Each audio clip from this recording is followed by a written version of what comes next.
1979. On What a air, year. Since online, then, a lot and of on your things have smart changed, but one thing speaker. remained true. Royal The great Copenhagen, Ultra-Tune Prompt warm store to for a logbook sunscreen, service open by our every day highly for qualified food and mechanics. coffee. Ultra-Tune, over 270 locally owned centres servicing Australia since 1979. Hello there, Damien Carven with your news briefing.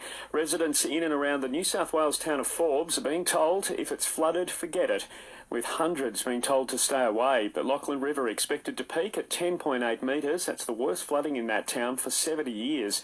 New South Wales SES Incident Controller Barry Griffiths says they're now starting to see flooding through more homes and businesses. Particularly around the north to the eastern section, and there's a small CBD section where the Newell Highway meets the main CBD, and some of the area towards the south. Grave fears are held for a little girl this afternoon after the bodies of a woman and a young boy were found in a Canberra lake. They're yet to be identified, while a land and water search is now well underway for the missing child. Detective Superintendent Hal O'Meara says they hold grave concerns for her welfare. At this point in time, very early in the investigation, we haven't confirmed identity or cause of death at this point in time.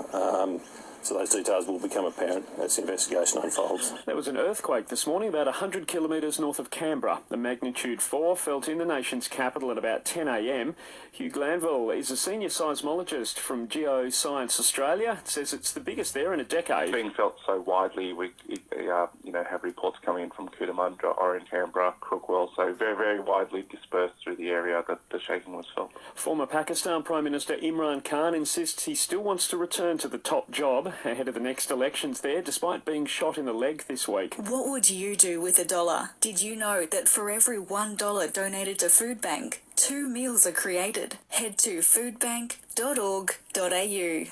In sport, our Aussie cricketers admit it's not an ideal situation. Their T20 World Cup hopes rest on the result of tonight's clash at the SCG. The Aussies defeated Afghanistan in Adelaide overnight, but it was only 4 runs, so we need Sri Lanka to beat England in order to progress. Wicketkeeper Matthew Wade says they'll be watching on tonight. We'll be hoping for a little bit of an upset there, obviously. So, I mean, that's tournament play. We put ourselves in this situation straight from the get-go this time, and although we've been trying to chase a little bit of run rate, it just hasn't really gone our way. Selling the family home? What a job for you first. Partly cloudy across the Limestone coast for the rest of today. 11 the low tonight, partly cloudy 25 tomorrow, then mostly sunny on Monday up to 27. Our listener app is the new home of your local news. Join now to listen live or on demand.